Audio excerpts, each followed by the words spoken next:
چونکہ اس کا مقصود اسے اسی دنیا میں مل جاتا ہے، اس لیے اخروی جزا میں اس کا کوئی حصہ باقی نہیں رہتا۔ چنانچہ اگلی آیت مجیدہ میں اسی چیز کی کھل کر وضاحت کی گئی ہے کہ حصول جزا کی روح سے دنیا کی تعریف اچھی جزا نہیں، بلکہ بہتر جزا ہے صرف حصول رضا ذات باری۔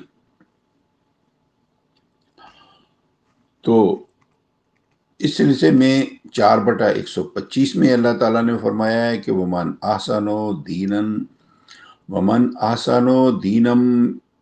ممن اسلم وجہہ للہ وہو محسن واتبع ملت ابراہیم حنیفا واتخذ اللہ ابراہیم خلیلا۔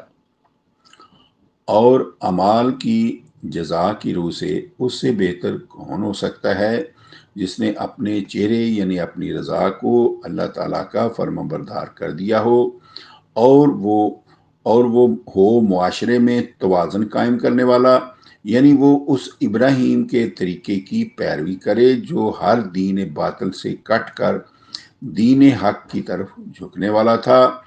حقیقت یہ ہے کہ اللہ تعالیٰ نے ابراہیم کو اس کے دین حق پسندی کی بدولت اپنا دوست بنا لیا تھا۔ اس میں جو الفاظ آئے ہیں، دین کا معنی ہے بدلہ اور جزا بھی ہے، جیسے یوم الدین۔ یوم الدین کا معنی ہے بدلے اور جزا کا دن، یہ 1/3 میں آیا ہے۔ تو دوسرا لفظ اس میں آیا ہے محسن، یہ مادہ ہے سین نون احسان سے اسم فاعل ہے۔ اس مادہ کا معنی ہے توازن قائم کرنا۔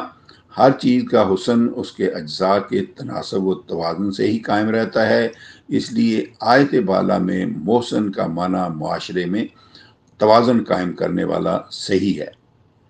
تیسرا پوائنٹ ہے واتبع ملت ابراہیم حنیفا۔ اس میں ابتدائی واو جو ہے وہ تفسیری ہے کہ ابراہیم کا طریقہ معاشرے میں حسن پیدا کرنا ہی تھا، اس کے سوا کوئی اور نہیں تھا۔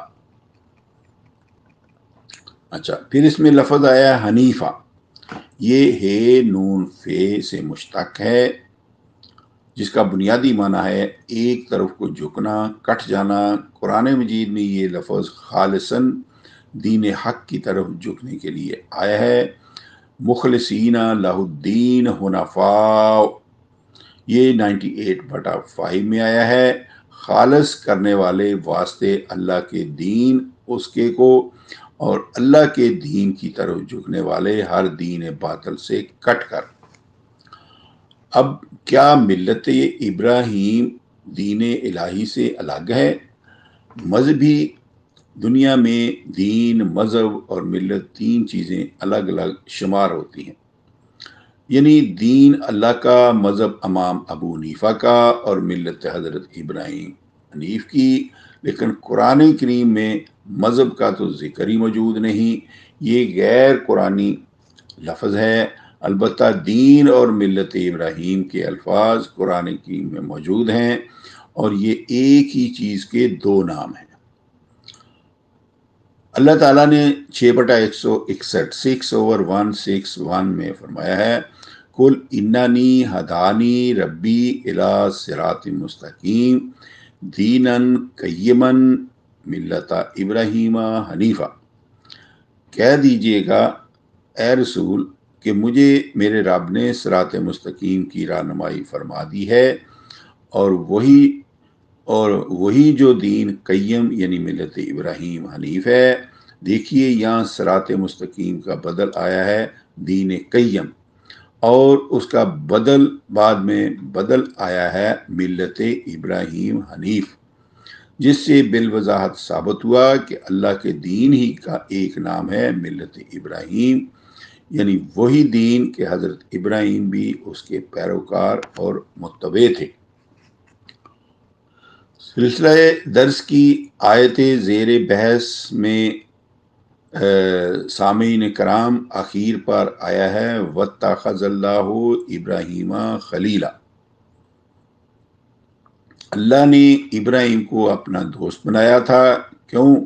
جناب خلیل کے متعدد کارناموں میں سے ایک عظیم کارنامہ نظام ربوبیت کے قیام کے لیے بیت اللہ شریف کے اس مرکزی نظام کو پھر سے قائم کرنا تھا جسے سابقہ انبیاء کے بعد والوں نے ضائع کر دیا تھا۔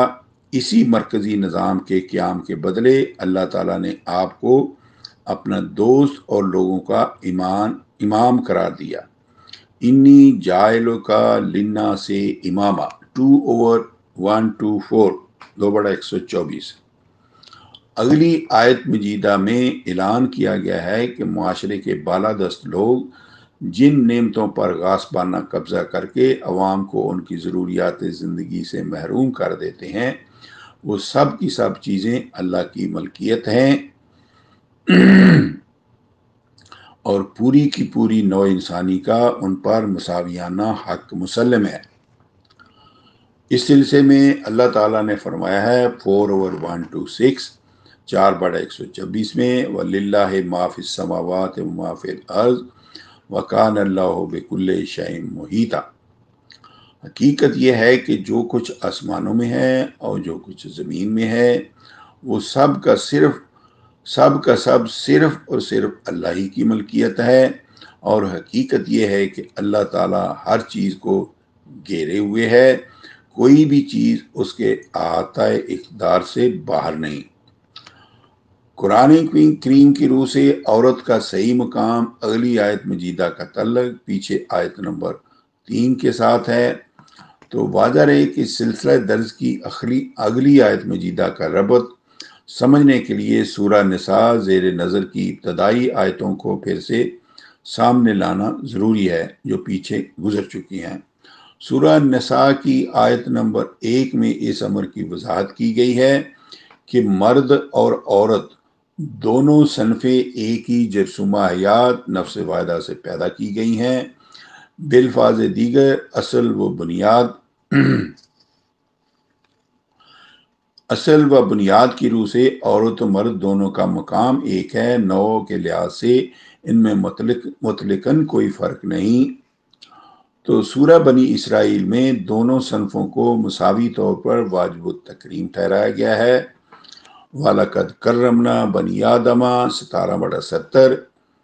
اور حقیقت یہ ہے کہ ہم نے عورت مرد دونوں صنفوں پوری نوع آدم کو واجب التکریم قرار دیا ہے۔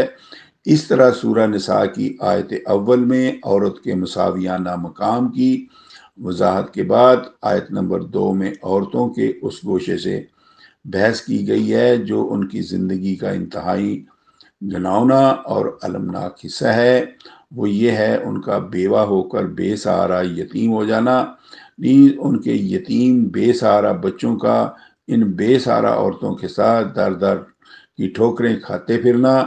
چنانچہ آیت نمبر 2-3 میں یتیم بچوں اور بیوہ عورتوں ہی کے متعلق ہدایات دی گئی ہیں۔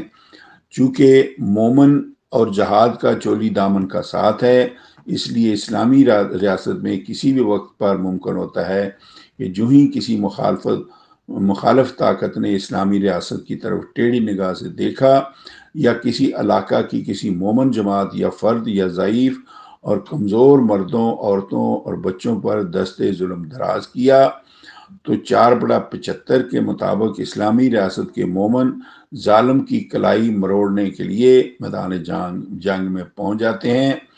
اب ظاہر ہے کہ 9/111 کے مطابق میدان جنگ میں قتل کرنا، قتل ہو جانا دونوں صورتیں ممکنات میں سے ہیں، تو اس پر سوال پیدا ہوتا ہے کہ اگر کبھی ایسا وقت آ جائے کہ سینکڑوں اور ہزاروں کی تعداد میں مومن مرد اللہ کے دین کی حفاظت کے لیے جانیں قربان کر دیں اور سینکڑوں ہزاروں کی تعداد میں عورتیں، بیوہ اور بچے یتیم ہو جائیں، تو اس صورتحال سے کس طرح نپٹا جا سکے گا، جبکہ ادھر معاشرے کا ہر بالغ مرد شادی شدہ ہو اور ادھر سینکڑوں کی تعداد میں نوجوان عورتیں بے خامند ہو کر بے سہارا یتیم ہو جائیں۔ انہیں ان کا ازدواجی حق کس طرح دلایا جائے گا، یعنی انہیں معاشرہ میں کس طرح کھپایا جائے گا۔ تو سامعین کرام، آئندہ محفل میں ہم بیوہ عورتوں بھی یتیموں کی فہرست میں شامل ہیں، اس کے متعلق ذکر کریں گے۔ تو آج کی محفل میں اتنا ہی۔ تو میں آپ سے اجازت چاہتا ہوں، فی امان اللہ، اللہ حافظ، وما علینا۔